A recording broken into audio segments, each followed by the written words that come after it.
Hi everyone, Christina here from HR Jetpack, and I am with Dawn Peterson Jones, the Senior HR Director of the Bushnell Center for the Performing Arts in Hartford, Connecticut. How are you today, Dawn? I am great. Thanks so much for being here. Appreciate it.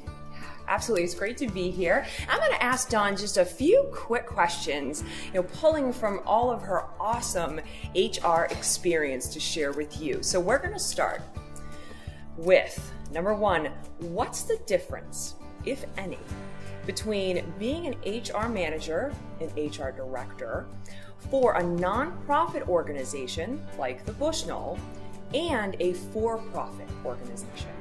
Christina, that is such a good question. And I think most people don't think about it, but the volunteer base, for one, we're responsible for the staff. We have union employees, but the volunteer staff is non-paid. So if you think about that in terms of incentivizing them, disciplining them sometimes when you have to, recruiting them, it can be a challenge. It's a very interesting dynamic. The Bushnell is blessed with about 500 volunteers.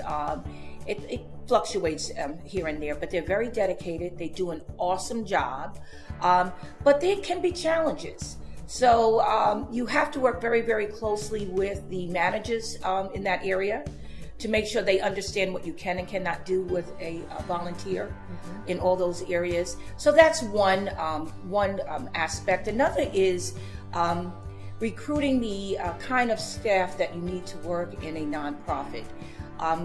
They typically, when you come to work for a nonprofit, you have the same values and beliefs. You want to give back to the community, which is big for the Bushnell, education, because you can't compete with the corporate salaries and the bonuses. I will say, however, that we pay very fairly. We are always paying attention to our compensation philosophy, making sure that we are paying competitively within our industry and geographically, but it can be a challenge. So that's just two of the areas that can be an issue when you work with a nonprofit. But they can be good, but you have challenges as well. Absolutely. Yeah, that's so interesting though. 500. Yeah. I did not know that. Yeah, there are that many volunteers. And if you think about it, with our staff, we only have about 100 administrative, part-time and full-time. The rest are all union, hundreds of union employees that work seasonally, and then the volunteers. So we're outnumbered, and you really have to take care of them. Plus, they deal with our patrons, by and large, more than staff. So when I leave in the evening, for instance, tonight we have Enchanted here, they are the ones that are the face of the Bushnell. So the training is the other aspect with the volunteer staff, because when our patrons come into the building, they see the volunteers. They don't know if they're paid or not. They just know that they represent the Bushnell. So you have to make sure that they understand the philosophy and we have the customer service models and philosophies that are transferred over. So the right values. Yeah. So the volunteer staff it's a big thing for nonprofits. Oh, great. Thank you for sharing. Okay, so question number 2. What's your favorite thing about being an HR professional? It's interesting when you ask people, why did you go in HR? Why do you want to be in HR? I love the people. It's usually, I love people. I'm a people person. But that's true. And I am very approachable. I always say that when you have an HR person that says, my door is always open, well, that's great. But if no one wants to walk through that door, what's the point? So I think you have to be approachable. And I think that's what I am. And a lot of times I run into people who come to work in an organization that I'm with, and they'll say, boy, you're not the typical HR person, or not like the typical HR person that I've experienced. Because I am very objective. I always say that I'm Switzerland. I don't always make friends with a lot of managers sometimes because I don't just take their side in issues. I truly like to hear both sides and make a fair decision. Because it's my position to keep the organization from being at risk and being fair to everyone.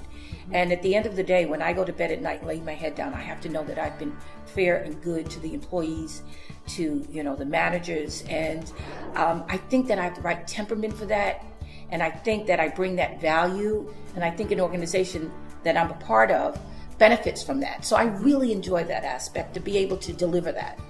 Great, fantastic. Okay, and for our final official question, what advice would you have to give someone who is just starting a career in HR? Oh, yeah. I think one of the most important things to keep in mind is your constituents at all levels. I just talked about, being Switzerland and going between managers and the staff. But the line manager, the operating supervisor, the line supervisor, it is so critical to have that relationship, the communication, the training, and constantly being proactive and checking in with them. Because I mentioned earlier that it's my job to keep the organization from being at risk. Mm-hmm. But if I'm not training my line managers, if I don't have that relationship with them, that's our Achilles heel. Because they're the one who'll get that phone call. And if they don't know that they are not supposed to give out references or do verifications and say the inappropriate thing, there you are, there's the exposure.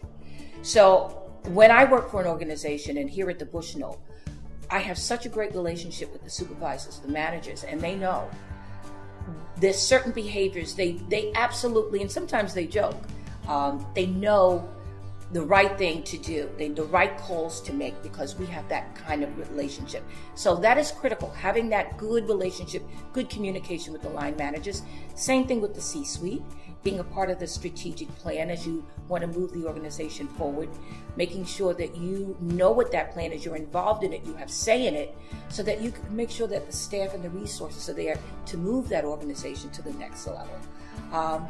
So I think even with your peers, the respect and the camaraderie, breaking down the silos. So it's all about relationships. It's all about communication, and at all levels. So I would say the line managers, the line supervisors have that relationship, have that good communication all the way up to the C-suite.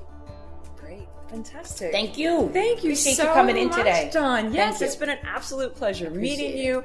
And this is Christina from HR Jetpack. I'm signing off here with Dawn Peterson Jones, and I'll be back with additional interviews in the near future.